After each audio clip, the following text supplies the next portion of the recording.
이것이 복음이다. 보라 생명의 면류관이다. 야고보서 1장 12절 말씀입니다.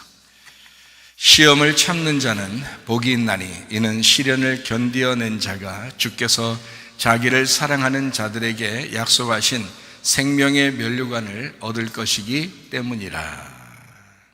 아멘. 복음을 설명하죠. 이사야 53장 5절 말씀입니다. 주님이 찔리신 것은 우리의 허물 때문입니다. 주님이 상하신 것은 우리의 죄악 때문입니다. 주님의 징계를 받음으로 우리가 평화를 누리게 되었고, 주님의 채찍에 맞음으로 우리가 나음을 얻게 되었습니다. 이 말씀은 굉장히 중요한 복음의 말씀입니다. 구약에 쓰여 있지만 구약의 복음서와도 같은 이사야서에서 말씀하고 있는 이 내용은 신약에서 그대로 예수님에게 적용이 됩니다. 이사야 53장 5절의 말씀, 주님이 찔리신 것은 우리의 허물 때문이요 주님이 상하신 것은 우리의 죄악 때문이라. 주님이 징계를 받음으로 우리가 평화를 누리게 되었고, 주님이 채찍에 맞음으로 우리가 나음을 얻게 되었다, 이랬습니다. 고린도서 6장 2절 말씀입니다. 보라 지금이라. 은혜 받는 것도 구원받는 것도 지금입니다. 과거에 어땠다라는 거 중요하지 않죠. 앞으로 내가 어떻게 했다, 그런 것도 중요한 거 아닙니다. 지금 내 믿음이 어디에 있는가? 지금 나는 은혜 받을 만한 사람인가? 지금 구원받을 만한 사람인가? 이게 중요한 거죠. 예수님은 성령으로 잉태하셨습니다. 6월절 어린 양 예수님이 이 땅에 오셔서 우리를 구원하기 위해서 오셨습니다. 침례 받으실 때에 우리의 모든 인류의 죄가 예수님에게 넘어가고, 그리고 예수님은 침례를 받으셨습니다. 그리고 광야에서 세 가지 시험을 이기셨습니다. 먹음직, 보암직, 탐스럽게 하는 육신의 정욕, 안목의 정욕, 이생의 자랑이라고 하는 그 세 가지 시험을 이기셨습니다. 마귀로부터 온 시험인데 그것을 하나님께서 허락하셨다는 거죠. 그것을 이기시고 3년 반 동안 아버지의 일을 충실히 하시다가 십자가 못 박혀 돌아가셔서 우리의 모든 죽음까지도 끝내셨습니다. 우리와 늘 함께 하시겠다고 임만을 하시겠다. 그 예수님의 이름이 임마누엘이에요. 어떻게 함께 하시느냐? 영으로 함께 하신다는 얘기입니다. 그 말은 말씀으로 함께 하신다는 얘기고요. 우리를 그냥 낳아놓고 거듭나게 해놓고 그냥 버려두는 게 아니라 계속 양식을 주심으로써 우리를 키워나가는, 양육하는 그런 부모의 마음을 가지셨습니다. 예수님 이름이 구원자요, 회복자요, 치료자이십니다. 그래서 말씀으로 여러분이 회복되고, 말씀으로 구원받고, 말씀으로 치료받으셔야 합니다. 물과 성령으로 거듭나야 된다라고 했고요. 사도행전 4장 12절 말씀에 다른 이름으로서는 우리의 구원받을 만한 이름을 주신 적이 없다라고 되어 있습니다. 갈라디아서 2장 20절 말씀, 그리스도의 믿음으로 말미암아 살아가야 된다. 내 믿음은 자꾸 변하니까. 그래서 목사님, 저는 앞으로 신앙생활을 잘할 거예요, 앞으로 변함없이 주님을 섬길 거예요 해도 그것을 의지할 수 없는 것은, 과거에 어땠느냐 그것도 중요하지 않은 것은 지금 우리가 말씀으로 살아가고 있느냐, 지금 우리가 그리스도의 믿음으로 살아가고 있느냐 하는 것이 중요하기 때문입니다. 그러니까 함부로 약속할 수 없죠, 여러분. 우리가 지금 내 믿음이 어떤가, 지금 바라봐야 되겠죠. 그래서 내 믿음으로 살면 늘 변할 수밖에 없습니다. 그러나 그리스도의 믿음으로 살면 승리하게 될 줄로 믿습니다. 베드로전서 1장 9절 말씀, 믿음의 결론은 영혼의 구원을 받음이라 라고 되어 있습니다. 그러니까 영혼이 구원받는다, 이거 제가 늘 강조하는 그런 내용인데요. 사실 영혼의 구원이 아니었으면 여러분, 솔직히 말해서 교회 다닐 이유 없습니다. 그렇잖아요? 영혼의 구원이 아니었으면 교회 다닐 필요 없어요. 그냥 예수님 안에서 예수님 믿으면 내가 구원받았지 하면 그거로 끝난다면 무슨 교회가 필요하겠습니까? 그러나 하나님은 교회를 통해서 양식을 계속 나눠주길 원하고, 그 양식을 통해서 자기의 백성이, 자기 자녀들이 살아가기를 원하신단 말이에요. 그 믿음으로 결론을 맺을 때까지, 영혼의 구원을 받을 때까지, 너의 삶이 구원받을 때까지, 너 자신이 구원받을 때까지 계속 가야 된다는 것을 강조하는 것입니다. 누가복음 12장 20절 말씀, 어리석은 사람은 오늘 밤에 자기가 죽을지 그걸 모른다 하는 것입니다. 베드로전서 2장 25절 말씀, 영혼의 목자와 감독자이신 주님에게 우리가 돌아왔다. 그래서 우리를 목양하시고 우리 영혼을요, 그리고 우리 영혼을 감독하신다는 겁니다. 그래서 교회 오면은 어떨 때는 여러분을 이제 양식을 주는, 말씀을 양식만 이렇게 주는 그런 것처럼 보이기도 하고, 어떨 때는 막 이렇게 치리하고 감독하고 막 이러죠. 두 가지 역할을 같이 합니다. 양식을 나눠주기도 하지만 잘 치리하기도 하죠. 그래서 보호하려고 어떻게든지 교회를 떠나지 마라, 어떻게든지 교회를 사수해라. 왜냐하면 너의 영혼을 위해서다. 영혼의 감독자 대신 우리 주님 앞에 우리가 돌아왔기 때문에, 그러니까 교회를 떠나지 않으면 말씀은 늘 오게 돼 있어요. 말씀은 늘 우리의 가운데 오게 돼 있습니다. 그러나 교회를 떠나는 사람들이 참 많은 시대에 우리가 살아가고 있죠. 지금의 어떤 트렌드라고 할 수 있는데요, 그럼에도 불구하고 우리가 교회라고 하는 것을, 본방 사수 이런 말이 있죠. 그러니까 교회 사수 이것도 참 중요한 것입니다. 그러니까 목사님이니까 얘기하는 거 아니에요. 제가 성경을 아니까 얘기하는 거예요. 여러분이 성경을 안다면 제 말에 동의할 것입니다. 교회가 그렇게 중요한 시절이 있었는데 지금은 사람들이 교회를 그렇게 중요하게 생각하지 않는 것 같아요. 본방 사수해야 합니다. 교회를 사수하셔야 합니다. 여러분의 영혼을 위해서예요. 영혼의 감독자. 여러분 구원받은 거 한 번으로 예수님 믿었습니다 하고 그로 끝났다면 뭐하러 예수님이 우리의 목자가 되셔서, 우리의 감독자가 되셔서 우리 영혼을 갖다가 다스리려고 하시겠냐는 거죠.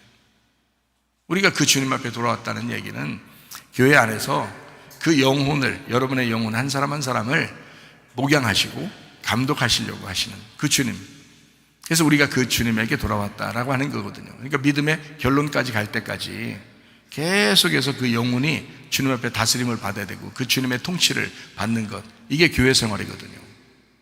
참 중요합니다. 제가 뭐 중요하다고 얘기 안 해도 중요한 얘기고요, 중요하다고 얘기해도 중요한 얘기예요. 여러 번 얘기해도 중요한 얘기고 한 번 얘기해도 중요한 얘기예요. 이건 우리가 늘 강조해도 중요한 그런 이야기입니다. 베드로전서 4장 10절 말씀입니다. 선한 청지기로 살아라 라고 되어 있습니다. 우리의 가진 것은 다 주님의 것입니다. 그러므로 가정도, 여러분 자녀도, 어떤 사람은 자녀 때문에 교회를 떠나는 사람도 있고, 어떤 사람은 돈 때문에 교회를 떠나는 사람도 있고, 그렇죠? 어떤 사람은 자기 성질에 못 이겨서 교회를 떠나는 사람도 있고, 뭐 그렇잖아요. 그런데 그러면 안 됩니다. 자기 거 아니잖아요. 주님 거잖아요. 주님의 청지기라고. 우리가 주님이 우리에게 맡겨주신 우리는 선한 청지기예요. 주님의 것을 맡은 사람들이에요. 충성스럽게 일을 해야 된다는 거죠. 그래서 여러분 돈을 가지고 충성스럽게 주를 위해서 어떻게 쓸 것인가 생각해야 되고요, 자녀들에게 어떻게 하면 주님 앞에 내가 충성스러운 청지기로서 하나님하고 연결을 시켜줄까, 우리 자녀들을. 요걸 자꾸 생각하셔야죠. 그냥 자기 건 줄 알아. 다 그 망하는 지름길이에요. 그거 포기하라고 교회 다니게 하고, 그거 포기하라고, 네 거 아니야 라는 거 포기하라고, 그거 너 자신을 포기하라고 그러라고 교회 다니게 하고, 교회에서 말씀을 증거해주고, 주님이 그렇게 사명자를 두셔서 말씀을 전하는 이유가 바로 그것이잖아요.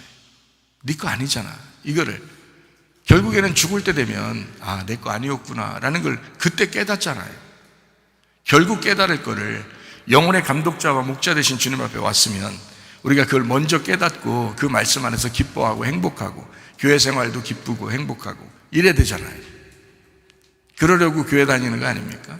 교회만 나왔다면 너무 슬퍼, 교회만 나왔다면 너무 괴로워, 말씀이 꼭 나를 치는 것 같아. 그러면 좋은 거지. 그러면 좋은 거잖아요. 반대로 생각하면, 그죠? 그러면 좋은 거잖아요. 자기를 위해서 말씀을 증거해 주니까 너무너무 좋은 거잖아요. 하나님이 나에게 말씀하시는 거구나. 저 같으면 그렇게 생각했으면 좋겠는데요. 주님이 구약 성경에 보면은 하나님이 굉장히 잔인해요, 안 잔인해요?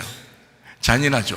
막 남녀노소 할 것 없이 다 죽여버리고 그렇게 잔인하신 하나님. 그래서 구약 성경을 읽다가 너무 하나님이 잔인해서 교회 안 다니는 사람도 있어요. 구약 성경을 읽다가.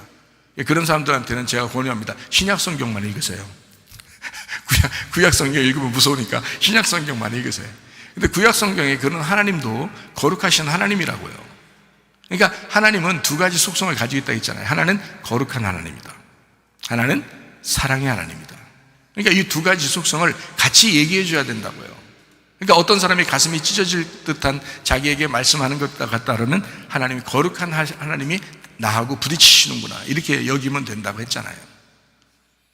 그리고 자기 마음이 너무너무 행복해. 주님께서 사랑의 하나님이 나하고 지금 부딪히고 있다. 이렇게 하면 딱 맞다는 얘기죠. 그러니까 여러분은 스스로 난 사랑의 하나님만 만날 거야. 그럴 수 없어요. 자기가 잘못한 게 있으면 거룩한 하나님을 만나셔야 돼요. 그리고 자기가 잘못하는 게 없잖아요. 그러면 사랑의 하나님을 만나게 돼 있습니다. 거룩함과 사랑은 같은 거예요. 자, 남편과 아내가 둘이 같이 사는데 남편이 계속 잘못해. 근데 사랑할 수 있나요? 자, 여자가 계속 잘못해요. 자, 사랑해 줄 수 있나요? 아니에요. 거룩이 먼저란 말이에요. 거룩하고 그리고 사랑이 나오는 거예요. 거룩하면 사랑이 나오게 돼 있어요. 남편이 아내만 생각해요. 거룩이죠, 그게. 아내가 남편만 생각해요. 그게 거룩이라고요. 그러면 사랑은 자동적으로 나오게 돼 있단 말이죠. 구약에 이스라엘 백성들이 하나님을 자꾸 떠나려고 합니다. 자꾸 자기가 원하는 신을 만들어 버리려고 한단 말이에요. 하나님 마음 어떻겠어요? 무조건 사랑해 줘야 되겠어요? 그게 아니죠. 네가 거룩하면 내가 사랑해 줄게, 그거 말이거든요. 그래서 거룩과 사랑이 같이 나오는 겁니다. 교회 오면은 여러분 가슴에 부딪히는 말씀이 온다면 감사하시기 바랍니다. 그리고 여러분 또 마음속에 사랑의 하나님이 느껴지거들랑 또 감사하시길 바라요. 그게 하나님이시니까 그런 겁니다. 하나님의 말씀은 이 두 가지 속성이 같이 나와야 되는 거예요. 근데 자기가 부딪히다가 나는 이런 하나님 싫어. 그래서 막 교회를 떠나기도 하고 막 이런 사람도 있단 말이에요. 그러면 안 된다고요. 그러면 진짜 돌아온 탕자가 되셔야 돼. 빨리 돌아오셔서 내가 탕자였습니다. 내가 돌아옵니다. 이래야 되거든요. 거룩하신 하나님, 사랑의 하나님, 이 둘 다 중요합니다. 우리의 가정도 우리의 교회도 그런 말씀이 필요합니다. 그래서 우리는 청직이다. 마치 자기가 주인인 것처럼 그렇게 살아가는 사람이 너무 많다. 하나님은 아니야. 네가 주인이 아니야. 너를 포기해야 돼. 네가 죽어야 돼. 그리고 하나님이 주인 되셔야 돼. 그래서 하나님 주인 되신 하나님의 자녀라고 생각하고, 주인 되신 하나님의 돈이라고 생각하고, 주인 되신 하나님의 생명이라고 생각하면, 그러면 네가 선한 청지기가 되는 거야. 이런 거거든요. 우리의 영혼의 삶에서는 이게 굉장히 중요하거든요. 거의 전부죠. 왜냐하면 우리가 주님 만날 때까지 거의 전부, 거의 자기 거, 내 거 이렇게 하다가 죽거든요, 사람들이. 그러니까 그 죽을 때까지의 그 삶이 거의 거기에 매여 있기 때문에 하나님은 계속 그 말씀과 부딪히는 겁니다. 여러분하고 부딪히는 게 바로 그런 말씀이에요. 자기 성격하고도 부딪히죠. 왜냐하면 자기 성격대로 자기 마음대로 살고 싶은데 그게 안 되잖아요. 그걸 하나님은 막으시고 싶어 한다고요. 그러니까 말씀으로 계속 여러분 불과 같이 방망이 같이 막 두드린다고요, 그게. 근데 어떤 사람은 자기 성격 다 그래 나 죽었어, 나 죽고 싶어, 그리고 나는 선한 청지기로 살아야지라고 아예 결심한 사람은요, 그게 불방망이처럼 그렇게 여겨지지 않습니다. 말씀이 사랑으로 느껴지거든요. 하나님이 날 사랑하시는구나 이렇게 느껴지거든요. 그래서 이게 거룩과 사랑, 율법과 복음이 함께 나와야 된다. 그래야 온전한 복음이라고 한다. 그래서 구약 성경이 신약 성경보다 훨씬 더 많은 분량을 차지하는데도 구약 성경은 같이 이렇게 붙어 있는 거예요. 이걸 떨어뜨려 놓고 우리 신약만 보자. 어떤 교회는 그런 데도 있다대요. 신약만 보자. 구약 성경 아예 무서우니까 보지 말고 신약만 보자 하는 데도 있다 하더라고요. 그런데 그렇지 않습니다. 구약을 통해서 신약이 있는 거예요. 신약을 통해서 구약이 완성되는 것입니다. 그게 진정한 복음이라고 하는 겁니다. 여러분은 모두 다 선한 청직입니다. 로마서 4장 25절 말씀이요, 주님은 우리의 범죄로 인해서 돌아가시고 의로움을 위해서 부활하셨습니다. 그래서 우리가 살아가는 것은 의로움으로 살아가야 된다. 주님과 하나 돼서 살아가야 된다 하는 말입니다. 다니엘 6장 10절 말씀입니다. 다니엘은 하루 3번씩 예루살렘을 향해서 창문을 열고 무릎을 꿇고 기도했다라고 되어 있습니다. 정체성입니다. 자기가 바벨론에 잡혀와 있지만 그러나 하나님을 향한 그 마음이 중요했다. 그 교회를 향한 마음이 중요했다. 그 마음 중심이 어디에 있는가? 우리의 중심은 어디에 있는가? 주님 중심인가? 교회 중심인가? 우리의 마음이 말씀 중심으로 살아가고 있는가? 이게 굉장히 중요한 거죠. 다니엘은 그런 정체성을 분명히 가지고 살아갔다 하는 얘기입니다. 고린도전서 10장 13절 말씀이요, 피할 길을 내주신다. 여러분 시험 당했어요. 어떤 사람이 시험을 당했어요. 내가 시험 걸렸다라고 생각할 수도 있잖아요. 그랬을 때 하나님이 피할 길을 솔직히 안 내주셨습니까? 가만히 지난 과거를 보세요. 피할 길을 내주셨어요? 안 내주셨어요? 피할 길을 내주셨습니다. 솔직히 말해서. 근데 자기가 선택을 한 거예요. 맞잖아요? 피할 길을 반드시 내주시거든요. 생각으로도 또 누구를 만나서라도 또 교회에 와서 말씀을 듣다가도 뭔가를 피할 길을 내주시는 게 하나님이시거든요. 그런데 자기가 선택을 하는 겁니다. 솔직히 말하면. 그러니까 피할 길을 내주시는 하나님이다. 고린도전서 10장 5절 6절 말씀입니다. 다수를 하나님이 기뻐하지 아니하셨고 광야에서 멸망을 받았다 했습니다. 이러한 일은 우리 본보기가 되었다. 우리로 하여금 악을 즐겨한 것 같이 즐겨하는 자가 되지 않게 하려고 그랬다. 그들 대부분은 광야에서 죽었다. 아니, 애굽에서 출발했던 사람들은 다 죽었습니다. 이런 일들은 우리에게 거울이 된다. 본보기가 된다. 자, 이런 것을 보면서도 우리는 내가 광야에서 살아갈 수가 있지. 교회 왔으니까 나는 무조건 천국 갈 거야 라는 그런 생각을 한다는 것은 참 어리석은 일이죠. 어리석은 일입니다. 광야는 광야 교회입니다. 광야 교회인데 그 광야 교회에서 실패한 자들이 너무 많다는 거예요. 그러지 말자고 제가 설교를 하는 거고 주님은 저를 그렇게 세우셨습니다. 왜냐하면 수많은 사람이 교회 다니다가 지옥 갈 것이다. 그래서 주님께서 저를 부르실 때는 교회 다니는 사람들에게 구원을 선포해 줘야 된다. 복음을 선포해 줘야 된다 라고 그렇게 저에게 부탁하셨기 때문에요, 제 사명은 교회에 있습니다. 그래서 제가 교회에 대한 이야기를 자주 하죠. 여러분, 이거 아마 이렇게 자주 듣지를 못할 거예요. 다른 데서. 제가 사명을 그렇게 받았기 때문에 그렇습니다. 그리고 교회에 대해서 아주 강조해도 지나치지 않는 겁니다. 왜냐하면 성경은 결론이 교회니까. 그거를 주님께서 저에게 맡기셨다는 거예요. 그러니까 여러분도 목사님 왜 이렇게 교회 얘기를 그렇게 많이 하지? 교회 중심적으로 얘기를 그렇게 많이 하지? 라고 생각하지 마시고 그게 당연한 거였구나, 그게 성경이었구나 라는 것을 여러분이 깨달으셔야 돼요. 마지막 때예요. 교회를 무너뜨리고 싶어하는 게 누구겠어요? 마귀죠. 하나님은 교회를 세워나가기로 하시죠. 교회를 자꾸 세워나가기로 하시는 게 하나님이시죠. 근데 마귀는 어떻게든지 교회를 무너뜨리고 싶어 하죠. 근데 뭘 이용하겠어요? 여러분 속에 있는 인격, 여러분 속에 있는 생각들을 이용하는 겁니다. 그냥 생각이 들어오거든요. 그렇게 하고 싶어지거든요. 그냥 그래도 괜찮을 것 같거든요. 그러면 넘어지는 것입니다. 대부분이 아니라 전체가 다 광야에서 멸망했습니다. 교회에 나와서 멸망한다는 얘기입니다. 사람들이요. 여러분에게 늘 얘기하죠. 여호수아와 갈렙 같은 믿음을 가져야 된다. 다니엘과 같은 그런 정체성을 가지고 있어야 된다. 그래야 변함이 없다는 거죠. 누가 여러분을 막 흔들려고 해도 흔들리지 않는 사람들 돼야죠. 그런 믿음이 있는 사람 돼야지. 다 그럴 순 없죠. 그러나 나는 원래 성격적으로 안 돼요, 그게 아니죠. 원래 성격적으로 안 그런 게 아니고요, 원래 성격적으로 못하는 게 아니고요, 그 사람이 안 하려고 해서 그런 거예요. 그리고 결심을 안 해서 그런 거예요. 자기가 죽으려고 하지 않아서 그런 거잖아요. 솔직히 자기 생각대로 살아보고 싶어서 그런 거잖아요. 자기 생각대로 살지 않고 내가 죽어야지라고 결심한 사람이 그렇게 하겠습니까? 죽음이 모든 해답이에요. 사실은 성경에서 죽음이 모든 것의 해답이거든요. 근데 죽지를 않으니까 그런 거예요. 그런데 목사 입장에서는, 또 하나님 입장에서는, 자, 죽음이 모든 게 해답이고 죽음이 모든 거야, 전체야. 죽음이 그게 성경이야. 그걸 하나님도 아시고 저도 알아요.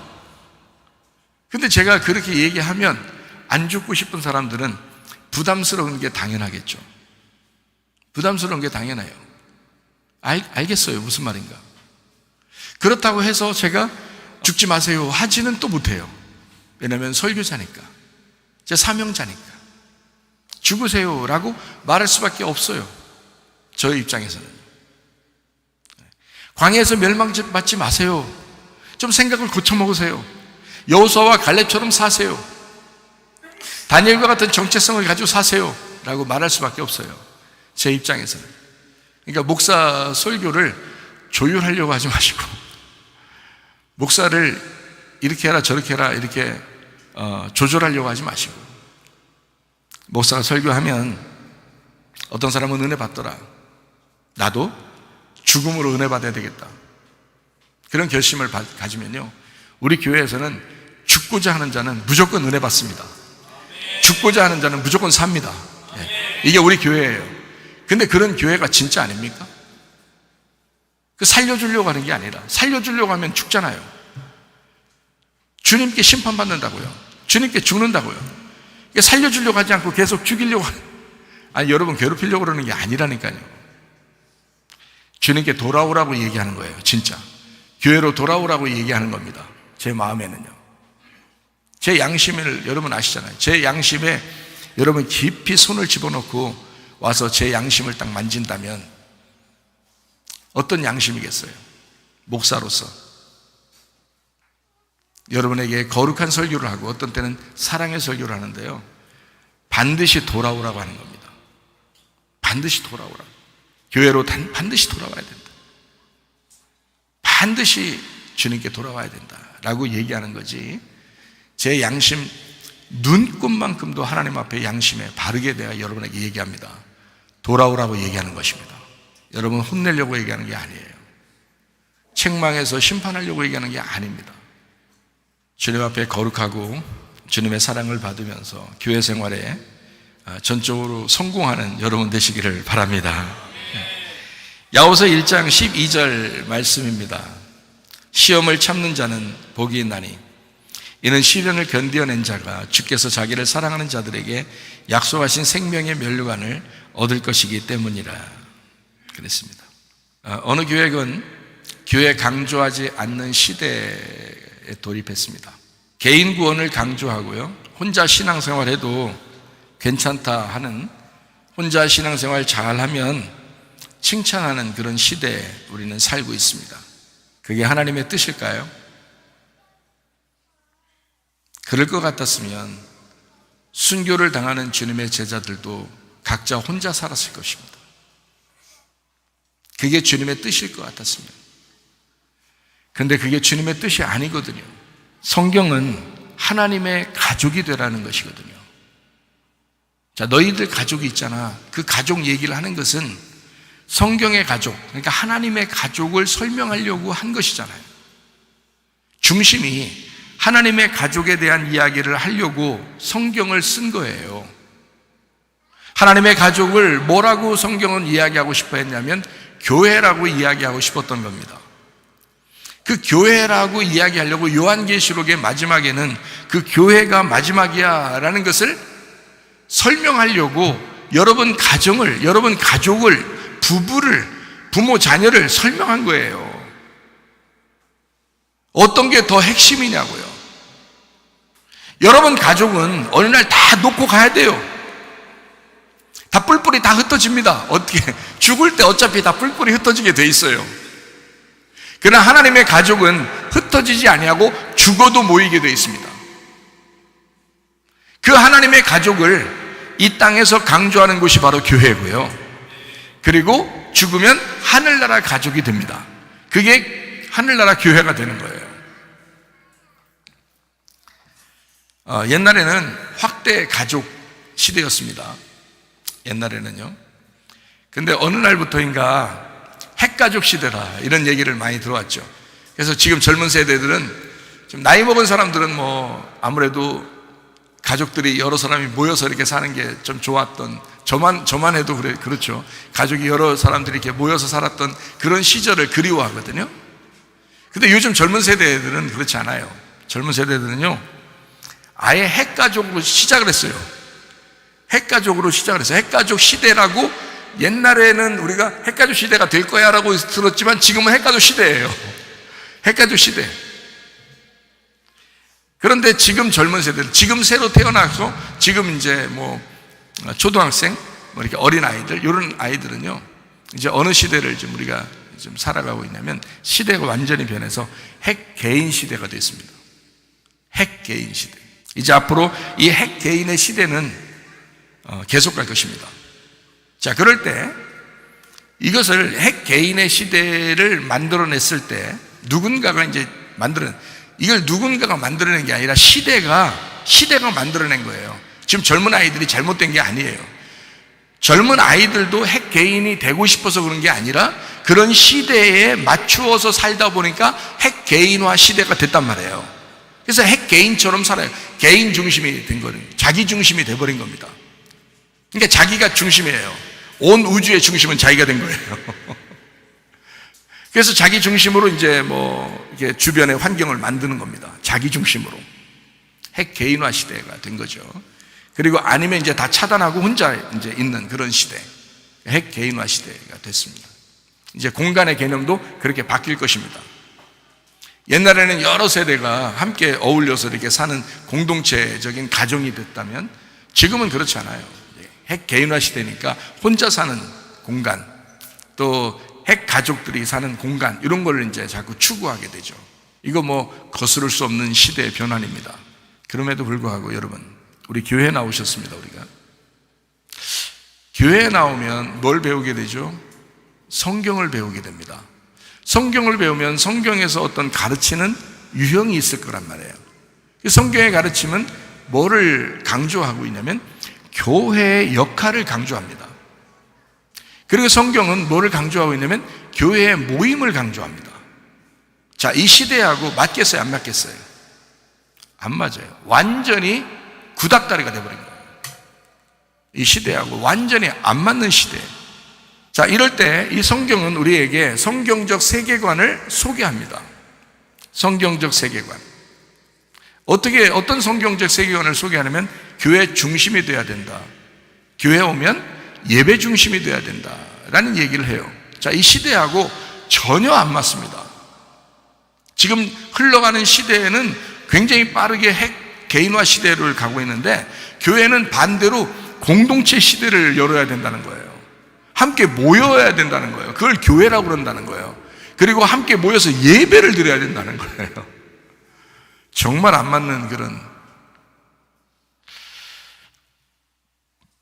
예배를 드릴 때 영과 진리의 예배라 이렇게 하죠. 영과 진리의 예배. 그래서 예배를 강조하는데 영과 진리의 예배를 드려야 된다. 그래서 우리는 겉으로 이제 생색내는 그런 예배가 아니라 진짜 성경에서는 가르치기를 영과 진리의 예배가 있다. 그걸 하나님이 찾으신다는 거예요. 여러분, 다 영과 진리 예배 드리면 찾을 필요가 있을까요? 없을까요? 찾을 필요 없어요.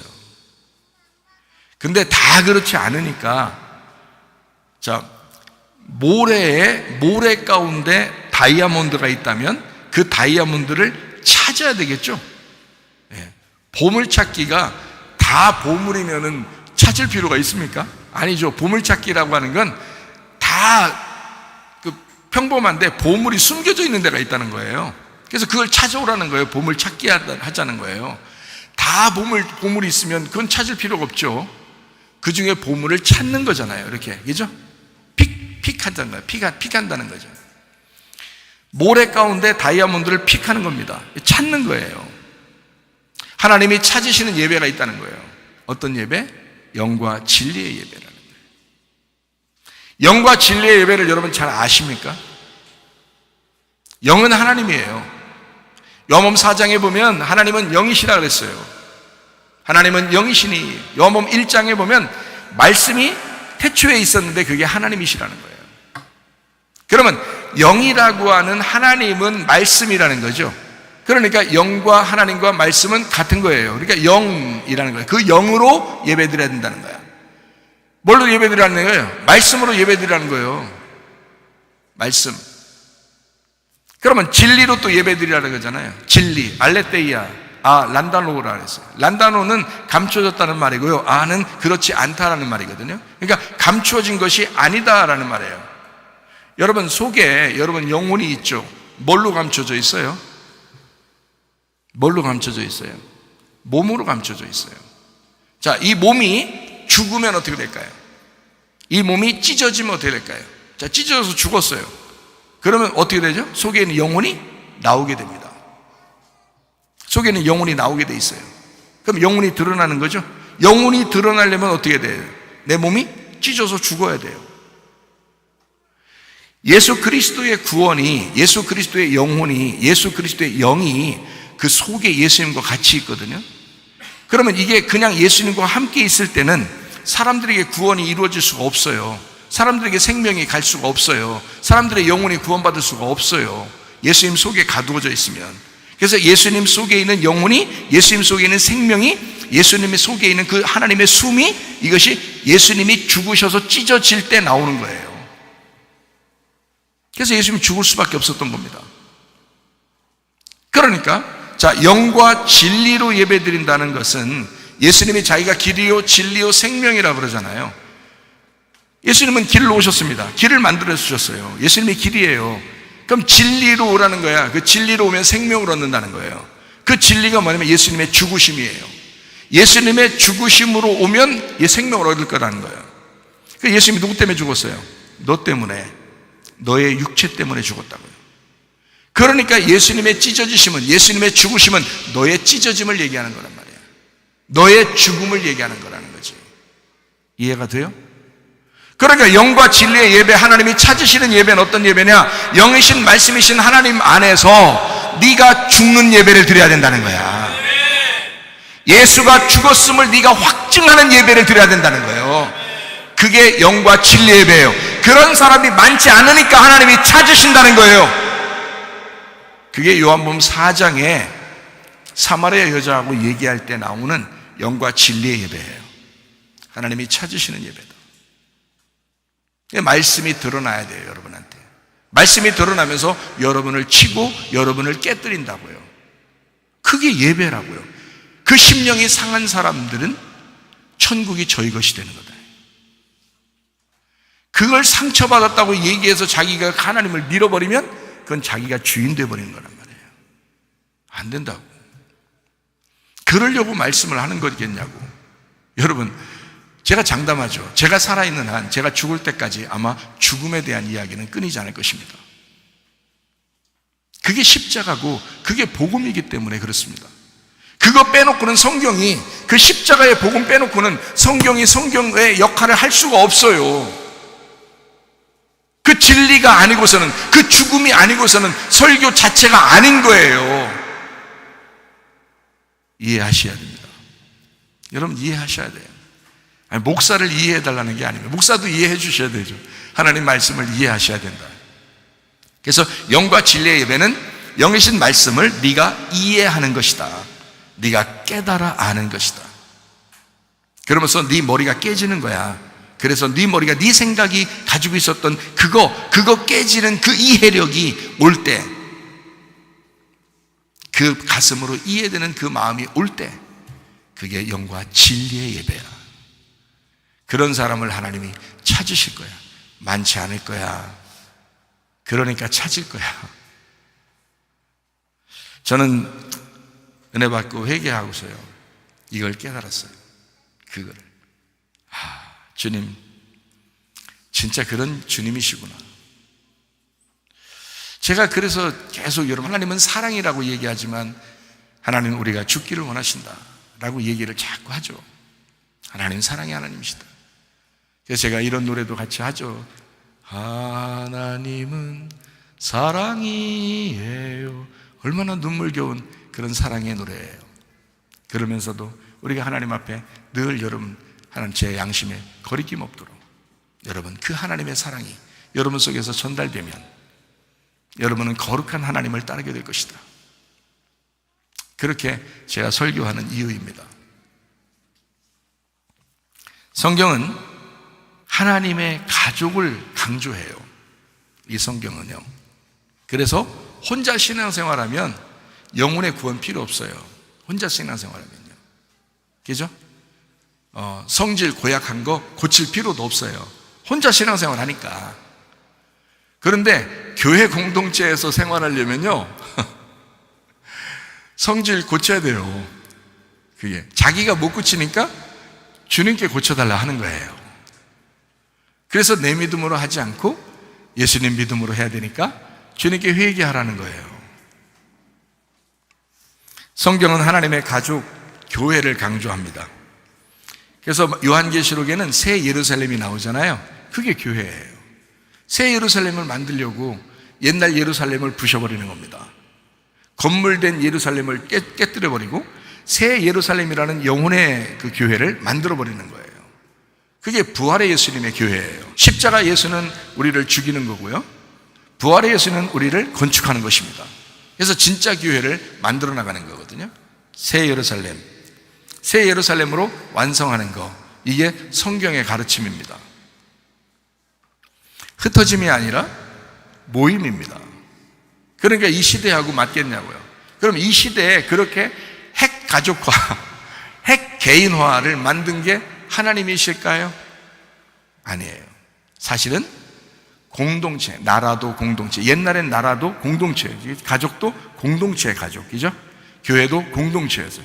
다 그렇게 살아가는 게 사실 이스라엘 백성들이 그 한 사람이 나오는 게 아니잖아요. 한 사람처럼 똑같은 이스라엘 백성이 전체가 한 가족으로 나오는 거거든요. 그게 이스라엘이라는, 야곱이 이스라엘 됐는데 그 이스라엘이라는 가족이 전체가 나오는 거예요. 그 가족 구원입니다. 그게 나라예요, 나라. 그러니까 한 나라가 한 가족이었고요, 그 한 가족이 한 교회였어요. 그렇게 하나님은 공동체의 구원을 만들어냈던 거거든요. 그게 요한계시록의 새 예루살렘 교회가 되는 겁니다. 그런데 지금은요, 이거를 다 깨뜨려버리고 싶어 하는 거예요. 누군가가 이걸 깨뜨려버리고 싶은 거예요. 그래서 시대가 마지막 때 되니까 점점 깨질 겁니다. 공동체의 이런 정신들은 점점 깨질 거예요. 자기 혼자 신앙생활해도 되지 뭐 이렇게 생각할 겁니다. 자기 혼자 생활해도 되지 뭐 이렇게 생각할 겁니다. 그러나 성경의 가르침하고는 반대되는 개념입니다. 성경의 가르침이 아니에요. 성경의 가르침은 모임이라는 교회를 강조합니다. 분명히 여러분 아시기 바랍니다. 이 세상은 모임이 아니라 흩어져야 된다고 그걸 강조합니다. 세상과의 전쟁이에요. 마귀와의 전쟁이에요. 교회가 어딜 따라야 되겠습니까? 세상을 따라갈 거예요? 바벨론을 따라갈 거예요? 아니에요. 우리는 주님을 따라가셔야 합니다. 말씀을 따라가셔야 합니다. 교회를 따라가셔야 합니다. 이 교회 중심이라고 말하는 거예요. 제가 주님이 그렇게 말씀하고 있잖아요. 제가 성경을 얘기하거든요. 저는 제 얘기하는 거 아닙니다. 저는 성경을 통해서 말씀을 깨닫죠. 하나님을 통해서 말씀을 깨달았어요. 그러니 말씀을 얘기하는 겁니다. 여러분에게 강조할 수밖에 없어요. 교회를. 자, 사람들이 시험 든다라고 얘기했을 때 다른 것에서 시험 든다는 얘기 들어봤어요? 거의 못 들어봤어요. 어디서 시험 든다 그래요? 교회에서 시험 든다 그래요. 왜 시험 드는 거예요? 자기가 죽으면 시험 들겠어요? 죽으면 시험 안 들어요. 살아있으니까 시험 드는 거예요. 교회는 살아있는 사람이 제물로 하나님 앞에 드려지는 게 아니라 죽은 사람이 하나님 앞에 제물로 드려지는 거, 그게 예배라고 그러거든요. 그걸 희생제사라 그렇게 말해요. 그러니까 교회에 오면 살아있으려고 오는 게 아니고 죽으려고 오는 것이고요, 살아있는 사람으로 교회가 형성되는 게 아니라 죽은 사람으로 교회가 형성되는 것입니다. 자기 의견이 있는 게 아니고 주님의 의견만 있는 거고요, 자기 믿음이 있는 게 아니고 주님의 믿음이 있는 것입니다. 내 생각이 있는 게 아니고 내 생각으로 살아가는 게 아니라 주님의 생각으로 살아가려고 하는 거죠. 내 말씀이 아니라 주님의 말씀으로 살아가려고 하는 거, 이걸 바로 교회라고 그러는 것입니다. 그런데 교회에서 시험 들었다라고 얘기하는 것은 대부분 다 자기를 좀 알아달라는 것입니다. 자기를. 살아있다는 얘기입니다. 그러면 교회 공동체가 되게 어렵죠. 자기 안 알아줬다는 거예요. 자기가 듣기 좋은 말을 해줘야 되는데 자기 듣기 좋은 말을 하지 않았다, 이럴 수도 있잖아요. 그렇게 해서는 공동체가 되기 어렵습니다.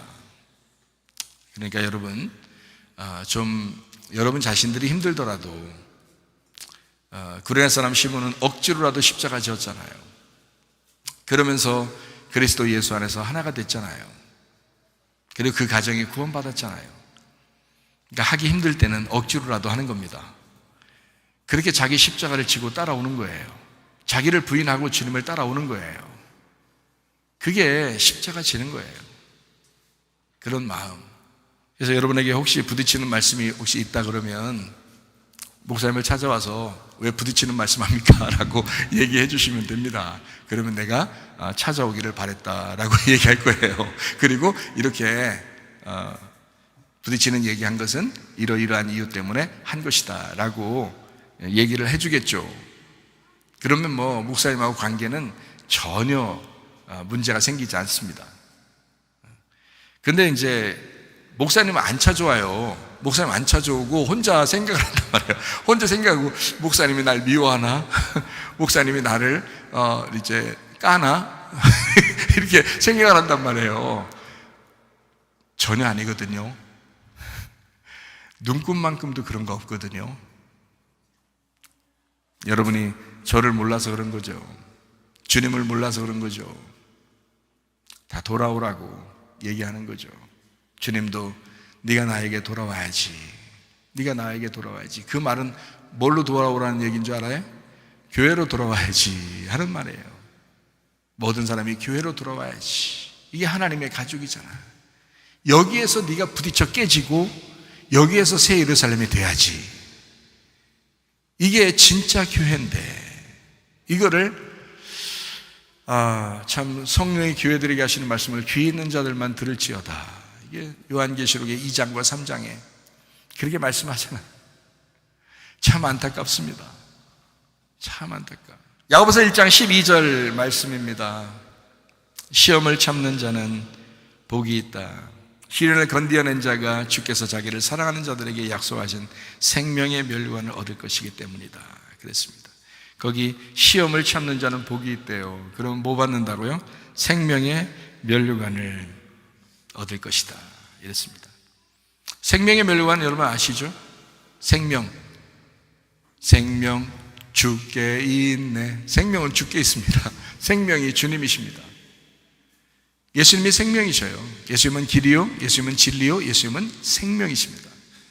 생명의 멸류관이라고 하는 것은 예수님이 가지고 있는 부활의 영광을 얘기합니다. 그래서 예수님을 부활하시는 분, 생명이시는 분, 그래서 부활하시는 분을 영광이라고 그래요. 그래서 영광의 예수님, 그래서 영광과 존귀가 있다 이렇게 말하죠. 부활 승천하신 예수님을 얘기합니다. 그 영광의 멸류관이라고 하는 것은 부활의 예수님을 얘기하는 거죠. 의의 멸류관이라고 하는 것은 하나님에게 다시 돌아가는, 이제 하나님과 하나가 된, 의롭게 된, 자기 자리로 돌아간 그런 이제 멸류관, 그런 주님이시다라는 얘기거든요. 의의 멸류관. 그래서 우리가 달려갈 길을 다 달려가고 주님에게 돌아가면 그럼 그게 의의 멸류관 받는 거예요. 왜 그러냐면 주님에게 다 돌아가잖아요. 이 땅에 사는 동안에는 자꾸 자기를 죽여야 되고 자기 껍질을 벗겨야 되고 그러잖아요. 근데 주님에게 돌아가면 이제 완성이 된 거거든요.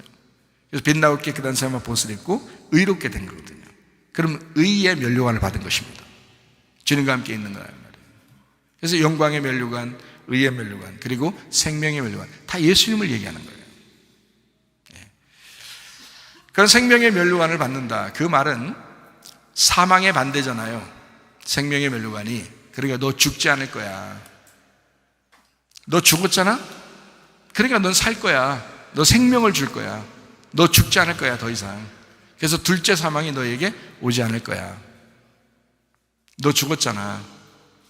그런 사람은 둘째 사망이 오지 않는 거야. 그럼 너 안 죽었잖아? 그럼 너 주님 만날 때 죽어. 그럼 하나님과 떨어지게 돼 있어. 근데 너 지금 그 사실을 깨닫고 내가 죽어야지 했잖아. 그러면 다시는 죽지 않는 거야. 너에게 생명이 올 거야. 생명이 올 거야. 그게 생명의 면류관이란 말이에요. 거기에 시험을 참는 자라고 되어 있잖아요. 그 시험이라고 하는 게 페이라스모스라는 단어입니다. 이게 역경, 유혹이라는 단어거든요. 이게요. 그 유혹의 시험을 얘기합니다. 이게 페이라조에서 왔어요. 이게 시험하다, 유혹하다, 훈련하다라는 단어입니다. 그러니까 여러분을 시험하는 건 대부분 다 이런 유혹의 시험입니다. 넘어뜨리려고 하는 그 시험. 이거를 페이라조라고 그러거든요. 이게 페이라에서 왔어요. 이 페이라라는 말이 찌른다라는 말입니다. 여러분 시험 왔다 그런 말은 날 찔렀어 이런 말이거든요. 그죠? 날 찔렀어. 이런 시험이 왔단 말이에요. 그런 시험이 왔어. 나 시험 들었어. 나 찔렸어. 그 말이에요. 여러분만 찔리나요? 저도 찔려요. 저도 엄청 시험 받습니다. 사람들 때문에 엄청 시험 받아요. 잠도 못 자게 시험 받아요. 진짜 사람들이 왜 이럴까? 나하고 너무 틀린 것 같다. 나는 적어도 의리는 있는데, 의리는 지키는 사람인데, 나 한번 의리를 맺으면 난 의리는 끝까지 지키는 사람인데 적어도. 그런데 사람들이 의리가 없다. 참 시험 든다. 목사도 시험 듭니다. 이런 시험이에요. 근데 목사가 참는 거예요. 목사가 참는 거야. 참는 자가 복이 있다 그러니까 참는 거야. 페이라조라는 이 시험이 저에게도 와요. 예수님도 그 시험을 받았어요. 광야에서 마귀가 시험했잖아요. 마귀가 예수님 넘어뜨려 보려고. 그죠? 예수님도 시험 받는다니까요. 근데 예수님은 그 시험을 이긴 거야. 그걸 참고 견디어 이긴 거예요, 예수님은. 근데 사람들은요, 대부분 넘어지는 거야. 그 시험에. 자, 이 페이라조라는 말은 페이라에서 왔어요. 페이라라고 하는 단어는 찌른다라는 단어예요. 그러니까 시험이 왔다는 말은 뭔가 찔린 거예요. 이게 페란에서 왔어요. 페란. 페란이라는 단어가 어떤 단어냐면 꿰뚫어서 구멍을 내가지고 저쪽 넘어가 보이는 겁니다. 그러니까 구멍 났다는 얘기야. 자, 여러분만 구멍 나겠어요? 제 뒤에 안 보여요? 그 뒤에? 저를 통해서 뒤가 보일걸? 구멍 엄청 크게 났어요, 저. 여러분도 시험 들으면 막 구멍 나잖아요, 그죠? 그게 이제 이런 유혹의 시험이라고요. 그냥 가슴이 구멍 난 것 같다. 거기에서 온 거예요. 그 단어가 페이라스모스라는 역경, 유혹, 시험이라는 단어입니다. 그래도 그거를 참는 자가 복이 있어. 너 그러면 생명의 면류관을 받을 거야. 그런 이야기거든요. 자, 이런 시험으로 마귀가 넘어뜨리려고 찾아옵니다. 하나님은 그걸 통해서 생명의 면류관을 준비하고 기다리고 계십니다. 그러니까 여러분과 저하고 조금 다른 점만 하면 시험은 똑같이 오는데 저는 그 시험을 참고 견디려고 하는 거고 어떤 사람은 시험을 못 참고 넘어지는 것입니다. 자, 무슨 말인지 아시겠죠? 자, 그런가 하면 하나님의 직접적인 이런 시험도 있습니다. 하나님의 직접적인 시험도 있어요. 시험, 도키마조라는 시험이 있습니다. 도키마조. 이건 시험하고 입증해서 구별한다는 단어입니다. 이 도키마조라는 단어가요. 똑같은 시험이란 단어거든요. 그런데 이 시험이란 단어는 시험하고 입증해서 구별한다는 단어이기 때문에 이것은 테스트입니다. 테스트. 그러니까 레벨업 시키기 위해서는 이 사람을 시험해 보는 거죠. 이 사람이 이 단계에서 다음 단계로 올라갈 수 있도록 시험을 보잖아요. 초등학교에서 중학교로 올라갈 때, 중학교에서 고등학교로 올라갈 때, 고등학교에서 대학교로 올라갈 때 이런 과정을 거치는 시험이 있어요. 그거를 도키마조라고 합니다. 도키모스에서 나온 단어인데요. 이게 연단을 받을 만한 이게 도케오에서 왔어요. 좋게 여기고 기쁘게 생각한다에서 왔습니다. 그러니까 이 시험은 넘어뜨리려고 하는 시험이 아니라 뭔가 이 사람을 통해서 레벨업 시키기 위해서 믿음을 레벨업 시키기 위해서 주는 시험, 요거를 도키마조라고 하는 것입니다. 구약 성경에서 하나님이 시험한 것이 있는데요. 그게 어디냐면 창세기 22장 1절입니다. 창세기 22장 1절 보니까 그 일 후에 하나님이 아브라함을 시험하시려고 그를 부르시되 아브라함아 하시니 그가 이르되 내가 여기 있나이다 이랬습니다. 2절 말씀 볼까요? 창세기 22장 2절 말씀 보니까 여호와께서 이르시되 네 아들 네 사랑하는 독자 이삭을 데리고 모리아 땅으로 가서 내가 네게 일러준 한 산 거기서 그를 번제로 드려라 이랬습니다. 하나님 앞에 하나님이 아브라함을 너 믿음 있는지 한번 시험해보자 하는 이런 얘기거든요. 그러니까 아브라함이 이거를 할 수도 있고 안 할 수도 있는 거예요. 아브라함이 순종할 수도 있고 불순종할 수도 있는 거예요. 하나님이 이삭이 얼마나 귀한지를 알아요. 하나님이 주신 이삭이라고요. 그래놓고 아브라함 보고 뭐라고 하냐면 너 한번 드려봐 이러는 거예요. 그러니까 아브라함 입장에서는 황당하잖아요. 줄 때는 언제고 또 달라고 할 때는 언제냐 이런 생각이 들어올 거 아니에요. 시험에 걸릴 수 있다고요.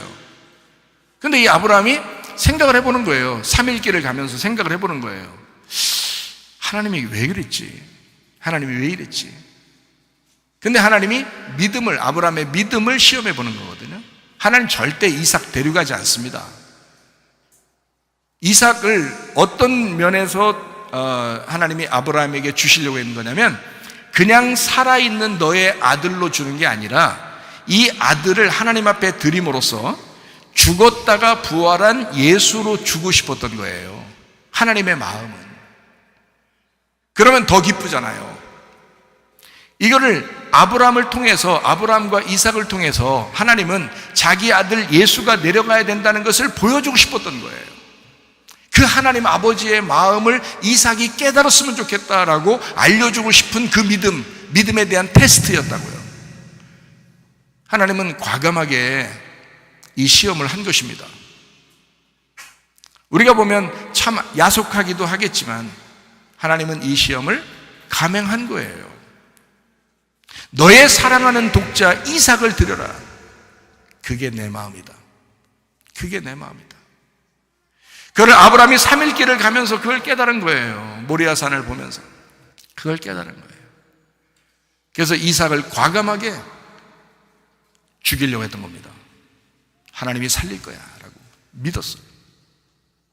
죽음 가운데서 얻은 아들 이삭. 이제 아브라함과 이삭의 관계가 얼마나 대단하겠습니까? 그렇게 아브라함과 이삭의 그 관계가 연결되는 이제 아브라함의 시대에서 다시 이삭의 시대로 넘어가는 그 아브라함의 믿음을 통해서 이삭에게 그 믿음이 전수돼서 믿음으로 넘어가는 그 이삭은 순종했거든요. 그걸 통해서 하나님의 마음을 깨달았거든요. 이삭도. 하나님의 아들이 이 땅에 내려와서 우리를 위해서 죽어야 된다라고 하는 그 사실을, 나를 위해서 대신 죽으시는 예수님이 계시다라는 것을 그들이 깨달은 거거든요. 그거를 알려주고 싶었던 그 시험. 하나님이 시험하십니다. 그리고 하나님이 심판하십니다. 마귀도 시험합니다. 마귀도 유혹합니다. 그러나 마귀가 심판하지는 못합니다. 하나님이 심판하시는 겁니다. 하나님은 테스트에서 단계를 올리는 그 테스트, 시험을 한다는 거죠. 그게 도키마조, 연단하는 시험입니다. 그 사람을 연단하는 시험. 에베소서 5장 10절 말씀입니다. 주를 기쁘시게 할 것이 무엇인가 시험하여 보라 라고 할 때 이게 도키마조입니다. 디모데전서 3장 10절 말씀입니다. 이에 이 사람들을 먼저 시험하여 보고, 테스트입니다. 도키마조, 테스트해 보고 그 후에 책망할 것이 없으면 집사의 직분을 맡게 할 것이요. 교회들마다 이 말을 잘 도키마조해서 시험을 테스트를 해야 되는데 그렇게 못하고 교회 나오면 무조건 집사, 좀 오래 다니면 권사, 교회 나오면 집사, 좀 오래 다니면 안수집사, 그리고 좀 더 다니면 장로, 이렇게 하니까 다 자기가 집사, 권사, 장로 뭐 이러는 줄 아는데 하나님이 도끼마저 하셔야 합니다. 저는 그냥 사랑으로 교회에서 집사처럼 행동하라고 집사 임명하고 그러는 거지, 여러분에게. 근데 성경은 아무나 주라고 안 하잖아요. 그걸 반드시 도끼마저 하라는 거예요. 시험해보고 테스트해라. 그 정도 변함이 없는 사람들, 하나님께 향한 그 사랑이 변함이 없는 사람들, 그 거룩함이 변함이 없는 사람들, 이런 사람들을 집사의 직분을 하게 하라. 그래서 초대교회에 수천 명이 구원받고 함께 모였는데 그 중에 7명을 뽑은 겁니다. 집사의 직분을 하게 하려고. 7명. 거의 사도와 똑같은 수준이에요. 스데반과 빌립 이런 사람들, 사도와 똑같은 수준이잖아요. 그런 사람들을 집사로 임명한 거거든요. 근데 지금은요, 교회 조금 다니면 집사, 좀 더 다니면 권사, 좀 더 다니면 안수 집사, 장로, 이렇게 하니까 좀 문제가 있는 것 같습니다. 그래도 여러분에게 하는 것은 좀 열심히 잘 해달라고 임명해 놓고 그 직분 따라서 그 옷을 입혀줬으니, 소방수 옷을 입혀줬으니 소방수 행동을 해라. 경찰관 옷을 입혀줬으니 경찰관처럼 살아라. 집사 옷을 입혀줬으니 집사처럼 살아라. 라는 그런 마음이에요. 여러분에게 무슨 심정인지 아시겠죠? 마귀는 유혹해서 넘어지게 하는 시험, 템테이션입니다. 이게 페이라조, 찌르는 시험을 합니다. 데살로니가전서 3장 5절 말씀입니다. 이러므로 나도 참다 못하여 너희 믿음을 알기 위하여 그를 보내었노니 이는 혹 시험하는 자가 너희를 시험하여 우리 수고를 헛되게 할까 함이니, 시험하는 자가 와서 아무리 바울이 잘 가르쳐 놔도 넘어뜨릴 수 있다는 얘기예요. 시험하는 자가 와서 템테이션 해서 그 사람을 넘어뜨릴 수가 있다. 최사무엘 목사가 아무리 잘 가르쳐도 넘어지게 할 수가 있다 하는 얘기입니다. 바울이 아무리 잘 가르쳐도 넘어지게 하는 자가 나올 수가 있다 하는 겁니다. 그게 시험, 페이라조라는 시험입니다. 디모데전서 6장 9절 말씀입니다. 부활해 하는 자들은 시험과 올무와 여러 가지 어리석고 해로운 욕심에 떨어지나니 그 사람으로 파멸과 멸망에 빠지게 하는 것이라. 이 세상에서 성공해 보려고, 부자 되려고 노력하다 보면 시험에 걸린다. 너 페이라조에 걸린다. 어느 날 네 가슴이 구멍 날 거야. 영혼을 위하여, 영혼의 구원을 위하여 살아가는 사람들은요, 우리의 가슴이 따뜻해야 되거든요. 가슴이 편안해야 되거든요. 근데 어느 날 너는 이 세상 따라가다가 가랭이 찢어지는 듯한 그런 시험에 걸려버릴 거야. 야고보서 1장 2절 말씀입니다. 내 형제들아 너희가 여러 가지 시험을 당하거든. 여기 페이라조입니다. 여러 가지 시험, 마귀의 시험이 있다. 여러 가지 마귀의 시험이 있을 거다. 교회 다니다 보면 여러 가지 시험이 있을 거야. 그러면 온전히 기쁘게 여기라. 아, 나에게 기회가 왔다. 이렇게 생각하라는 거예요. 어떤 기회가 왔다는 거예요? 예, 승리하면 생명의 면류관 주겠다는 그 기회가 왔다. 이렇게. 아니, 어떻게 넘어집니까? 어떻게 그리스도인들이 어떻게 넘어집니까? 어떻게 집사, 장로, 권사, 안수집사 이런 사람들이 왜 넘어집니까? 어떻게 목사가 넘어집니까? 어떻게 전도사가 넘어집니까? 진짜 믿음이 아니었던 거죠. 진짜 믿음이 아니었던 거죠. 야고보서 1장 12절 말씀입니다. 시험을 참는 자 복이 있다. 여기 시험이 페이라조입니다. 시험은 그렇게 온다. 그러나 그거 견디면 너 생명의 멸류관 줄 거야.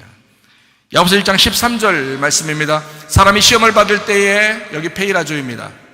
페이라조라는 시험, 이 유혹이라는 시험, 여러분 넘어뜨리려고 하는 시험, 교회를 떠나게 만들려는 그 시험, 이것이 올 때에 내가 하나님께 시험 받는다고 하지 마라. 그거 하나님께 시험 받는 거 아니다.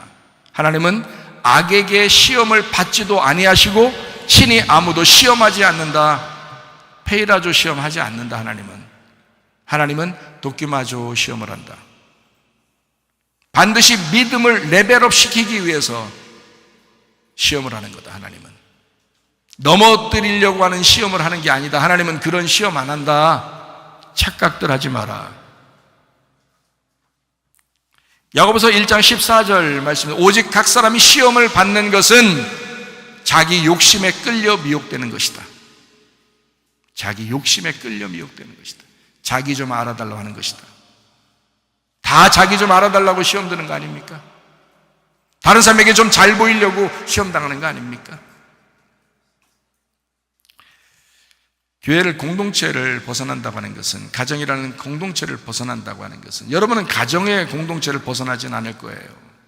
그러나 교회 공동체를 벗어나는 사람들은 많습니다. 교회들마다 얼마나 많은지 몰라요. 철새와 같이 열이 갔다가 저리 갔다가 막 이렇게 하는 사람들도 굉장히 많다 그래요. 가나안 성도라고 그래요. 안 나가 성도, 이렇게 가나안 반대로 안 나가, 이렇게 성도도 많다는 거예요. 그게 무슨 성도입니까? 교회도 아닌데, 그 사람들은. 그러니까 일부러 그런 거잖아요. 그 왜 그런 거예요? 그 자기의 욕심에 끌려 시험을 당한 것이다. 하나님이 그렇게 만들었습니까? 성경이 그걸 가르치나요? 아니에요. 부득이한 경우 자기가 너무 아파서 병원에 있다든지 환자로 있다든지 말해요. 움직일 수 없다든지 뭐 이런 사람들은, 그런 사람들은 어쩔 수 없이 온라인 예배도 필요하죠. 그러나 그렇지 않은 사람들은 모이기를 힘써야죠. 마지막 때가 되면 될수록 모이기를 더 힘써야죠. 이 권사님도 지금 심장 수술하고 나서 지금 벌써 예배 드리려고 온다고 오늘 또 막 그렇게 하는데, 그런데 아니다, 좀 한 주만 더 쉬자, 그렇게 해서 좀 편안하게 있으라고 다음 주에 오시라고 그랬어요. 심장 수술 한 지가 며칠 안 됐는데 그렇게 벌써 예배 드리려고 오시다고, 이런 마음이 돼야 된다는 거죠. 교회 공동체, 모임, 예배, 이거는요 주님께서 원하시는 것인데 그것을 흐트러뜨리려고 하는 것이 마귀다. 그 시험은 반드시 교회에서 마귀가 하고 있다는 거예요. 하나님은 그런 시험이 사람들에게 온다는 것도 하나님도 알아요. 근데 그거를 가만히 보면서 어떻게? 네가 이기는지 보자. 이기는지 보자. 이기면 내가 생명의 멸류관을 줄 거야. 그러잖아요.